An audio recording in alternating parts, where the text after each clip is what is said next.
Causada na História apresenta Brunilda e Fredigunda. Diarreia e mulher brava, ninguém segura.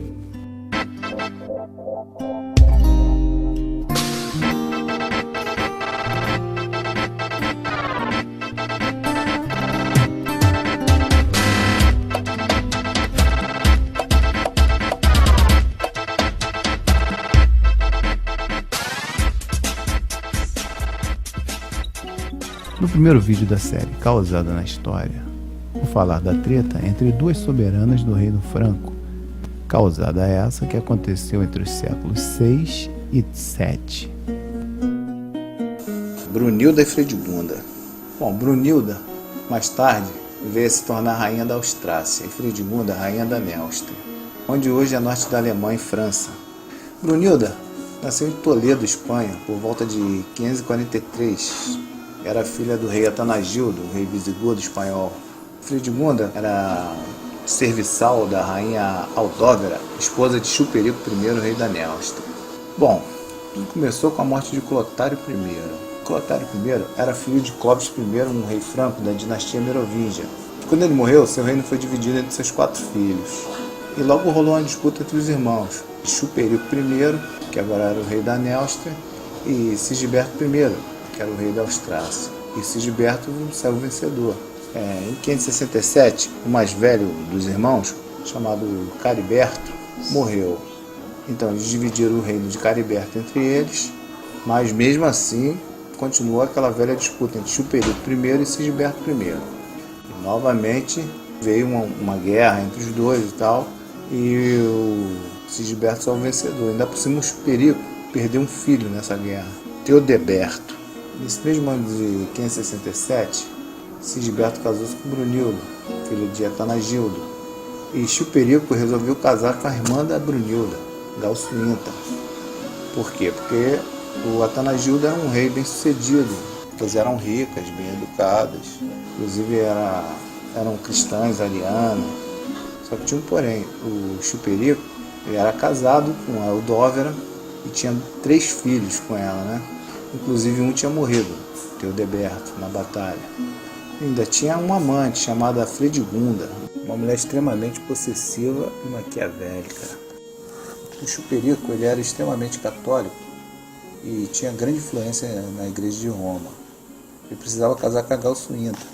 Pela lei da igreja católica, ele não poderia ter 2 esposas, nem casar 2 vezes. Então o que ele fez? Ele achava que a esposa dele era um empecilho. Ele conseguiu o apoio de alguns bispos de Roma e conseguiu internar a esposa dele num convento. Disse que ela queria ser freira e internar a mulher lá e tal. Os filhos ficaram indignados, né? Internar a mãe no convento. E sabia também que tudo isso era plano da Fredigunda.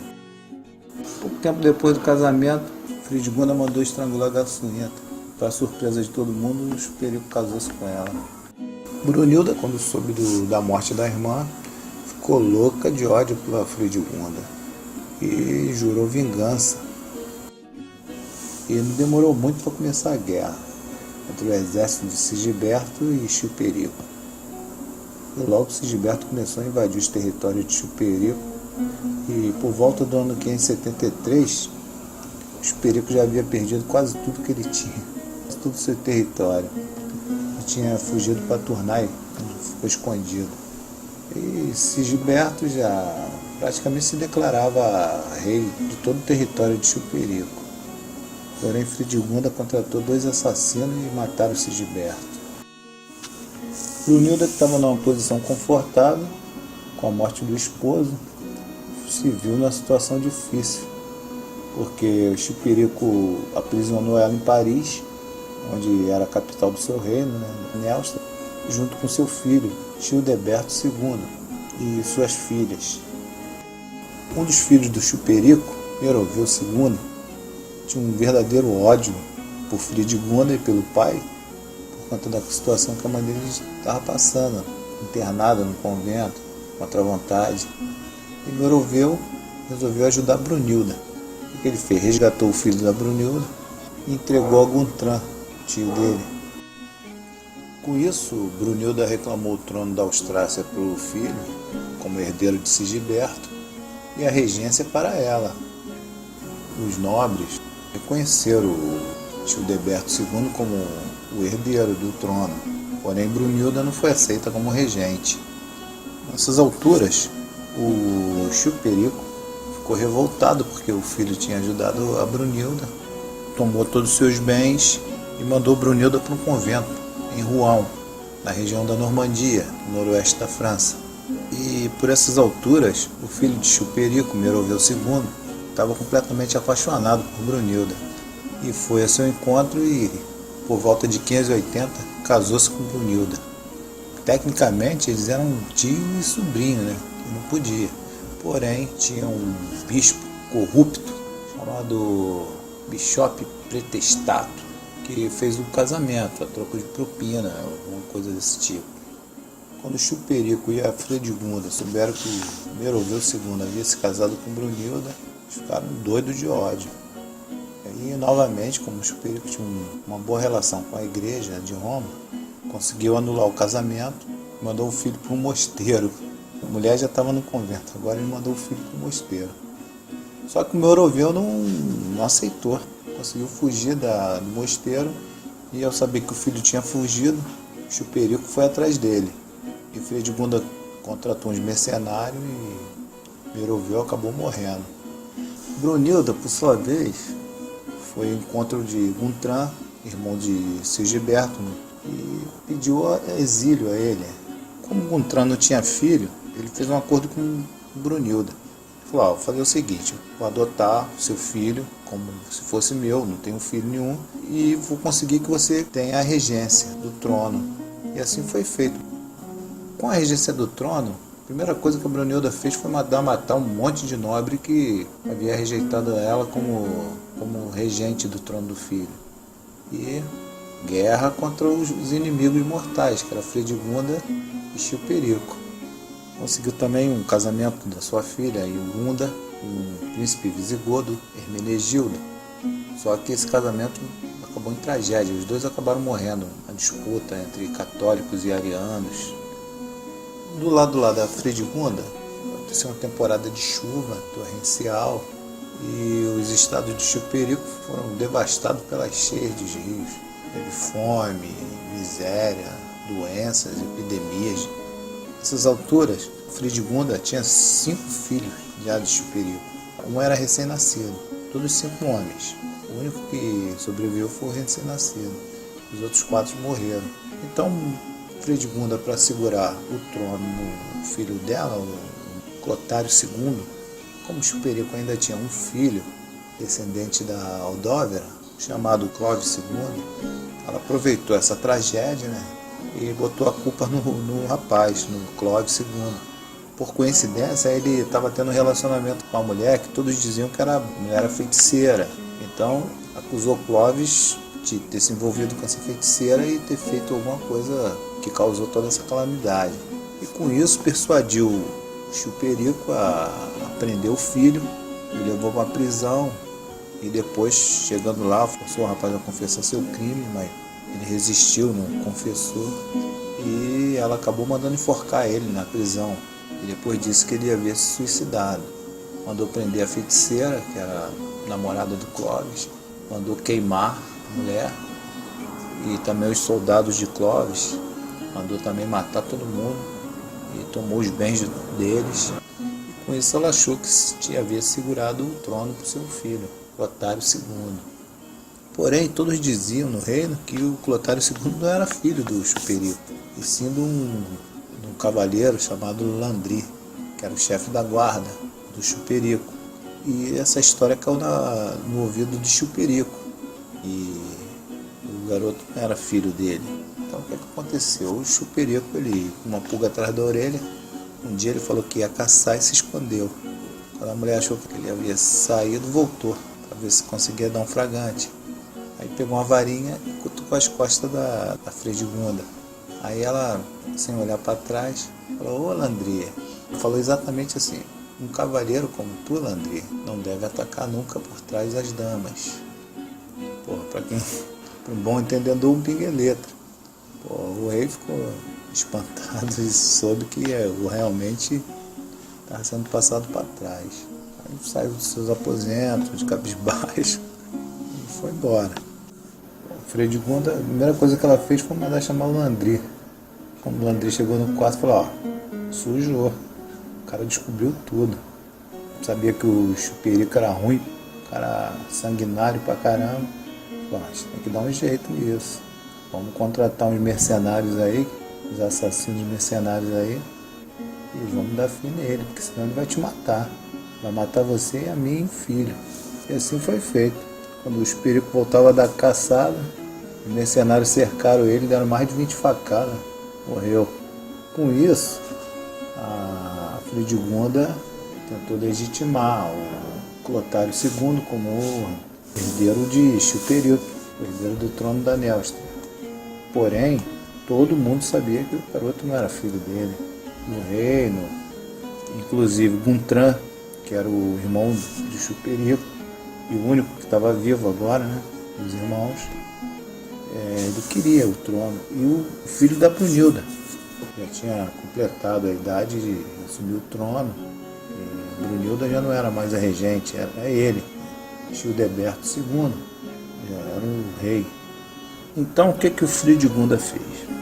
Ela lembrou daquele velho bispo 171, corrupto, Bischope Pretestato, e fez com que ele legitimasse o seu filho, Clotário II. E assim foi feito. Só que depois que ela assumiu o trono, a primeira coisa que ela fez foi mandar matar o bispo. Em 1592, Guntram, tio de Childeberto II, morreu. E Childeberto II, como era o único herdeiro, anexou o reino da Borgonha ao seu. Nessas alturas do campeonato, Childeberto II casou-se com Fileuba e tiveram 2 filhos, Teodeberto e Teodorico. Em 1595, Brunilda, que havia se afastado da regência do trono, já tinha um tempo, envenenou o filho e a nora, Fileuba, e passou a ser regente do trono, no lugar dos netos. Com sua volta ao trono, nova guerra contra Fredegunda. Quando Clotário II completou 13 anos, assumiu o trono da Nélstria. Por sua vez, os netos de Brunilda, quando atingiram 13 anos de idade, Teodeberto II virou o rei da Austrácia e Teodorico II o rei da Borgonha. Em 1596, Clotário II e Fredegunda invadiram Paris e conquistaram. Paris, supostamente, era uma cidade compartilhada. Os 2 irmãos, Teodeberto II e Teodorico II, haviam se juntado para tentar derrotar o Clotário II. Mesmo assim, não conseguiram. E em 597, Fredegunda morreu de disenteria no seu palácio em Paris. Brunilda, já velha, ainda sonhava em assumir o trono, mais uma vez, e começou a conspirar, colocar um neto contra o outro. Ele se envolveu com um cara mais jovem, tal de Protátor, e o nomeou administrador do palácio. E esse cara era cúmplice de Brunilda em suas conspirações. E por volta de 599, a nobreza da Austrácia não aguentava mais as conspirações e mandou Teodeberto II, que já havia assumido o trono, expulsasse Brunilda e desse um jeito no Protato. E assim foi feito. O Teodeberto II mandou a sua avó embora e mandou cortar a cabeça do Protato. E assim ela foi buscar abrigo do seu outro neto, Teodorico II. Brunilda então se refugiou lá na corte de Borgonha, na cidade de Orleans, onde seu neto Teodorico II deu abrigo, deu exílio para ela. E lá ela foi bem recebida. Ela logo começou a conspirar contra seu outro neto, Teodoberto. Ela dizia que o Teodoberto era um filho bastardo, e era filho de um jardineiro, e que não tinha direito ao trono. E assim ela envenenou a cabeça do Teodorico II. E não demorou muito, o Teodorico II declarou guerra contra o irmão e acabou perdendo a guerra. E com isso, o irmão dele, o Teodoberto, que havia ganho a guerra, internou ele no mosteiro, junto com seu filho, o único herdeiro.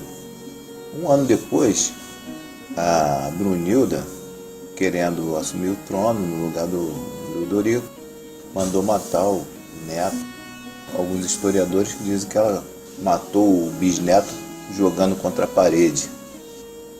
Em 613, o Teodorico II, com 26 anos, quando se preparava para atacar o primo, o Clotário II, filho da Fredegunda, morreu de disenteria. E Brunilda, já com 70 anos, reclamou o trono para o seu bisneto Sigisberto II e a regência para ela. Mas os nobres e os bispos recusaram mais uma vez que ela assumisse e fizeram uma aliança com Clotário II, filho de Fredegunda. E esse invadiu o reino e passou a ser o soberano. Mais tarde ganhou o apelido o Grande, ou o Jovem. Com isso, Brunilda foi submetida a julgamento em Ravenna, a mando de Clotário, filho da sua inimiga, Fredegunda. Ele responsabilizou pela morte de várias pessoas importantes, inclusive aqueles que a mãe dele havia assassinado também. Então, Brunilda foi presa e durante 3 dias foi torturada violentamente. Em 13 de outubro de 613, ela foi amarrada num cavalo selvagem que a levou através dos bosques e das rochas até sua morte. Seus restos mortais foram incinerados e as suas cinzas foram depositadas no sarcófago na abadia de São Martins, em Autun. Bom, essa foi o fim da nossa querida Brunilda e nossa querida Fredegunda.